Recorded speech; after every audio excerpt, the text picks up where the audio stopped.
Hello guys, magandang gabi. Ito po ulit si JR Doria TV. Samahan niyo po ulit ako mag-update. Muli tayo dito sa EDSA Rehabilitation Project. Dito po sa area po ng Orense papunta po ng Guadalupe. Ngayon po ay May 9, 2026. Time check po natin 9:46 na po ng gabi. So tara guys, muli po muna tayo mag-update. Ngayong gabi, samahan niyo po muna ako. Mag-ikot-ikot po muli tayo dito po sa EDSA. So let's go na mga tropa EDS.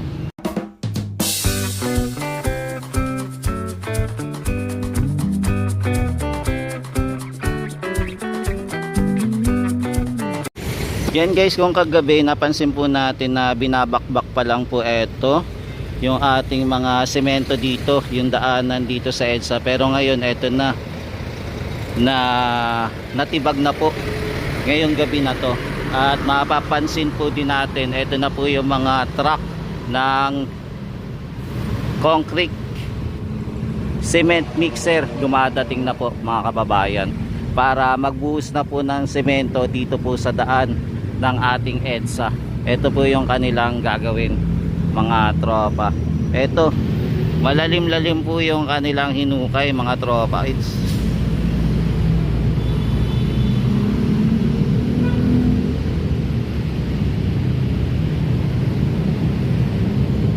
Mahaba-haba din po pala yung aayusin nila, no?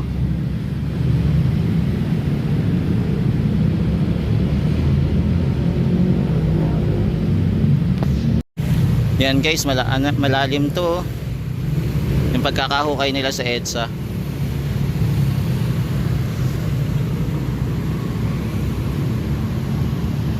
Yan, bali binakbak na po nila. Bali malapit po tayo dito sa Metro Manila Development Authority. Ito po yung building nya. Tapos ito meron po dito kanto.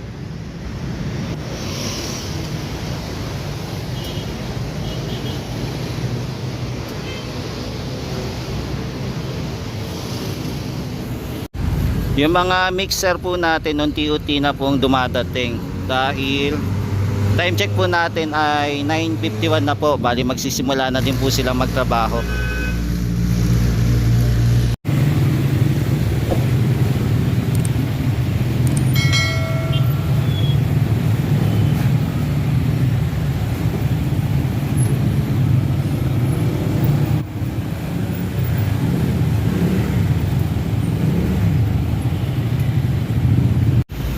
Dahil magsisimula na po sila magtrabaho mga guys, eto nagkaroon po ulit ng traffic dito sa lugar na to dahil sisimulan na po nila ang pagbubuhos ng semento para sa sinira nila kahapon na mga daan dito sa area po ng Orense at saka Guadalupe. Babalikan po natin yan mamaya, silipin po muna natin yung kabila, yung ating sidewalk kung kamusta na, kung ano na yung update sa sidewalk natin, kung naayos na ba nila.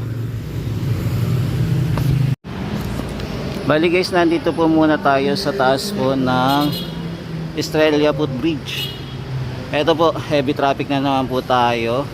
Etong EDSA natin dito sa north bound ng EDSA po, dahil po sa ginagawa ng project dito sa rehabilitation po ng EDSA.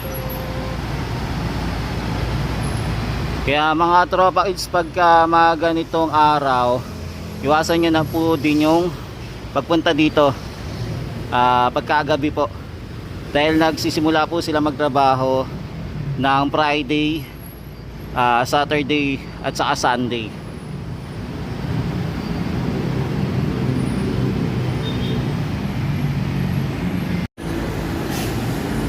Yan, bale ito nagbi-build up na naman po yung traffic natin. Kanya-kanya na po linya itong mga sasakyan para makadaan po sa isang linya po na itong EDSA. Tapos yung isa naman po bus lane. Bali dalawa po yung magagamit lang muna for the meantime.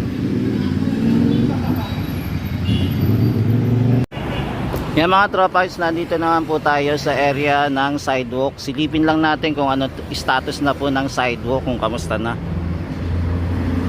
Bali yung mga tactiles po nakaabang pa rin po dito. Balikan na lang po natin kung saan po ito ilalapat. Etong tactiles na nakatenga pa po dito sa area. Bali po ito plain pa rin po, sementado po muna lahat. Wala pang pagbabago dito papunta po ng Orense area.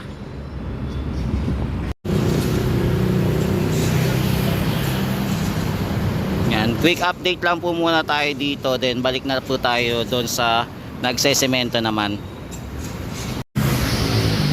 Eto guys, may mga part na po pala sila na ayos na. Yan, nakapaglagay na po sila ng finishing. Tapos may mga area po na wala pa. Dito naman guys, bali meron na silang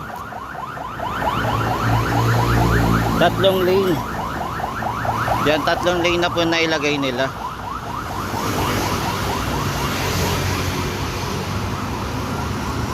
Yan, balikan na lang natin na ito bukas ng umaga para mas malinaw po.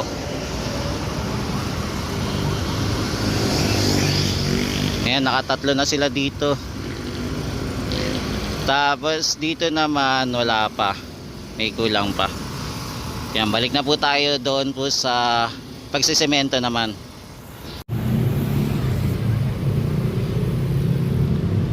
Balik po tayo muli dito sa area po ng northbound. Yan, bali nandito po tayo sa area ng Guadalupe Nuevo. Ito po yung mga gamit naman po ng MMDA.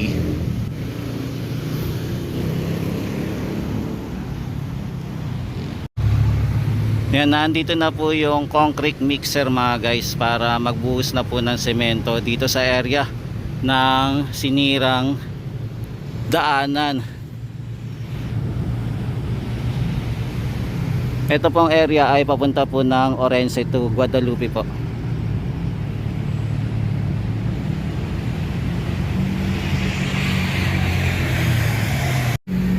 Yung hinukay po pala natin na sinira po nilang daanan, mapapansin nyo po na wala po siyang bakal na nilagay.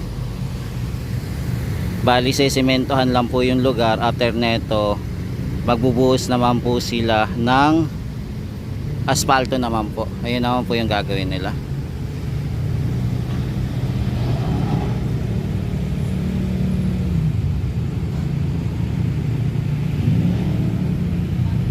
Yan, di ba? Tuloy-tuloy po yung project nila dito, mga tropites.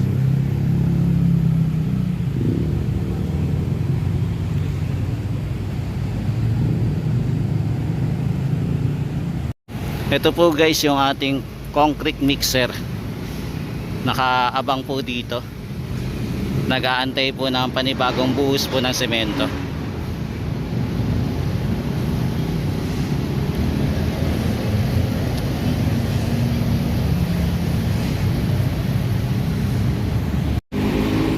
Yan guys, nakapagbuhos na sila ng semento. Okay na.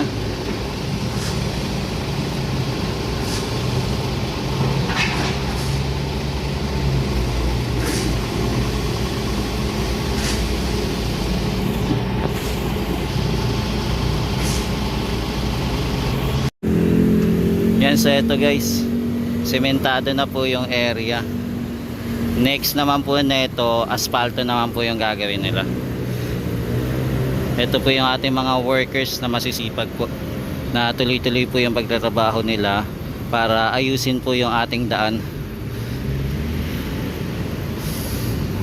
Bali yung in charge po dito para mag-ayos po ng ating EDSA ay Redicon po.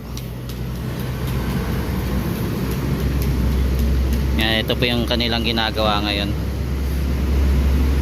Tapos meron pa yung may ginagamit pa sila na ano no, yung apoy ata to. Napansin nyo ba guys? Yan, ito yung ginagamit nila.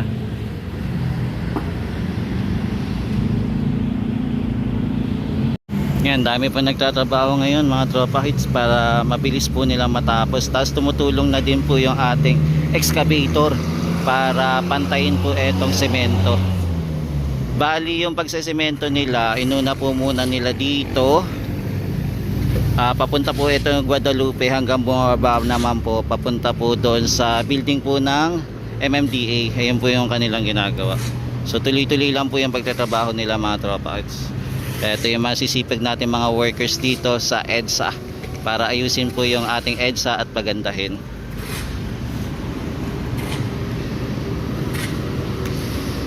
Yan, gumaganda na po yung EDSA natin, diba? For the first time po, magiging smooth na po pagdadaan po tayo dito at hindi na po lubak-lubak.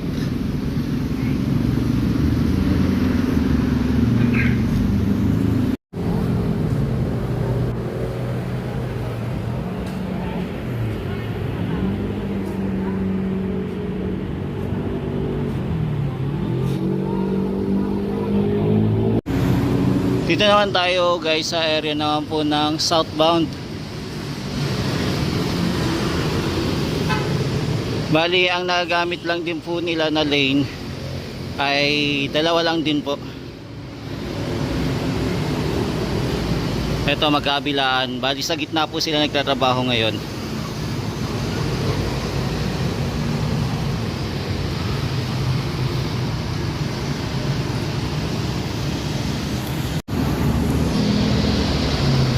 Yan, silipin naman po natin sa baba. Tignan natin kung nagbubuhos po sila ng semento dito sa area.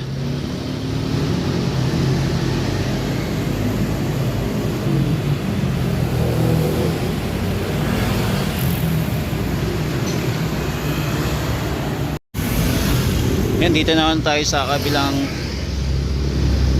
naman po, southbound naman mga tropa. Dito din po may mga gumagawa atin nagtatrabaho. Yan, silipin lang natin kung nagbubuhos po sila ng semento dito sa area. Meron na din po tayo makikita na mga truck po na dumadaan dito.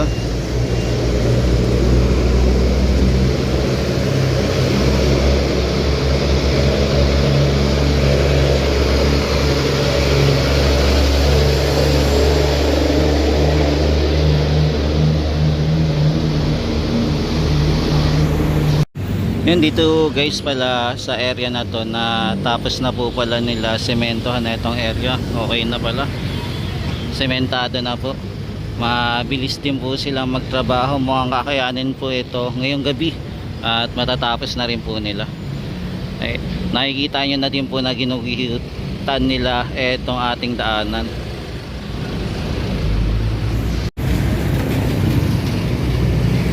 Yan mga tropa, sementado na po yung area dito. Okay na, may mga part lang po sila na sinementohan pero hindi naman po lahat ay sinira nila yung daanan.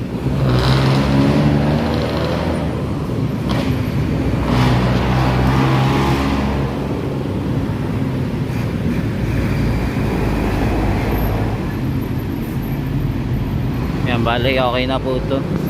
Papatuyuin na lang din po, then pwede na magamit bukas. Tapos aaspaltahan na po ito. Ayun po yung gagawin nila.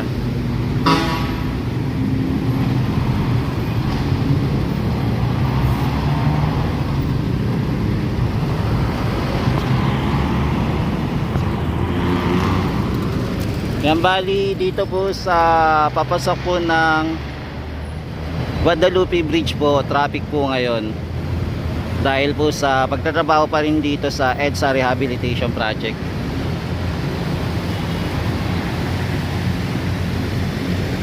Bali ilan lane lang po yung nagagamit nila. Busway pababa po dito ng Guadalupe Bridge papunta po ng JP Rizal Avenue. Ito pong kabilang area. Tapos ito po EDSA pa rin. Tapos busway na nagagamit. Nandito po tayo sa southbound mga tropa hits.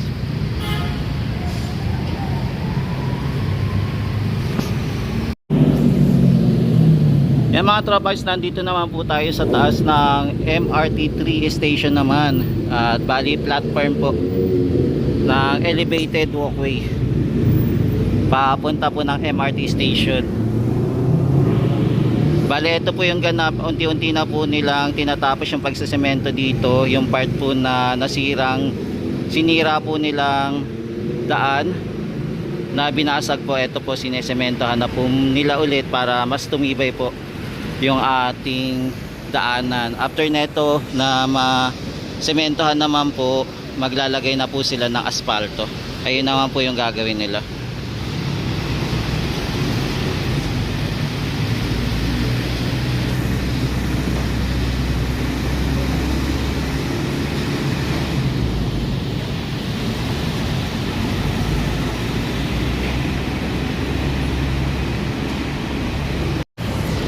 Yan, dito na po sa kabila, tapos na nila maipantay po at maguhitan din yung ating semento.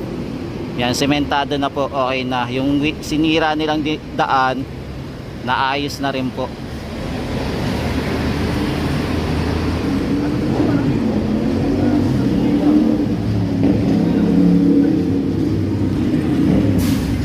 Yan, yung mga workers natin lilipat na ng venue.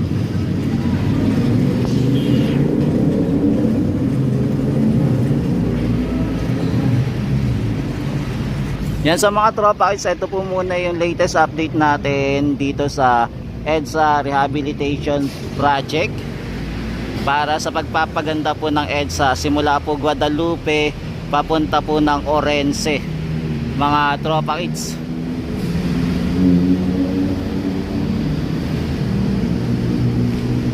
Yan, maraming salamat pa rin po sa walang sawang pagsuporta kay JR Doria TV para i-update po kayo kung ano na po mga kaganapan dito sa Metro Manila, lalo na po dito sa project po ng EDSA Rehabilitation na pinapaganda na po.